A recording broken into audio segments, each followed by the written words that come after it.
આ video viral થયો એ મને બદનામ કરવાનું કાવતરું છે। મારી વાત સાંભળી લ્યો, એમાં ગેરકાયદેસર બાંધકામના શબ્દનો એક પણ ઉલ્લેખ નથી એની અંદર, બરોબર છે। અને આ વિડીયો ક્યારનો છે, શું છે કે એ મારા ધ્યાનમાં નથી।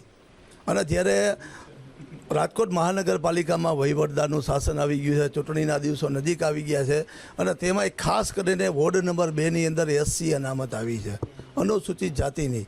ત્યારે મારા મિસિસ પોતે વોર્ડના પ્રમુખ, મહિલા મોરચાના મંત્રી, શહેર ભાજપ મંત્રી અને ઘણા સમયથી કારોબારી સભ્ય છે, છેલ્લા 20-22 વર્ષથી।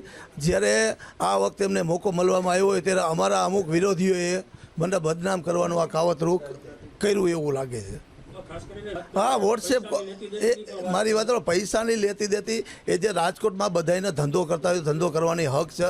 હું પોતે 2005માં કોર્પોરેટર બન્યો, એની પહેલાં હું પોતે કોન્ટ્રાક્ટર હતો, પોલીસ આવાસ નિગમના હું કામ રાખતો ત્યાં, બરોબર છે। એની તમે તપાસ કરી શકશો, બિલ્ડિંગ મટીરિયલ્સનો અને મારો સપ્લાયનો મારો પોતાનો બિઝનેસ છે।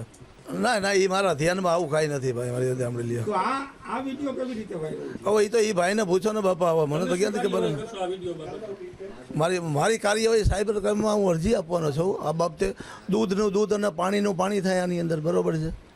પહેલાં મારી આના રીજનમાં માનહાનિનો દાવો થાય, પોલીસ ફરિયાદ ન થાય। હવે એ તો વિડીયો એ ગોતવાનું કામ સાયબર ક્રાઇમ વાળાનું છે। ન્યૂઝ અપડેટવાળા કહેશે કે આ કોણે વિડીયો વાયરલ કરવાવાળા ન્યૂઝ અપડેટ છે, તો જવાબ તો એને જ આપવો પડશે ને। માધવભાઈના સાથે મારી કોઈ વાત નથી થઈ, એનો ફોન આવ્યો નહીં। એના કાર્યકર્તાઓ ઉપર સંપૂર્ણ ભરોસો છે કે અમારો એક પણ કાર્યકર્તા આ પ્રકારનું ખોટું કામ કરે નહીં।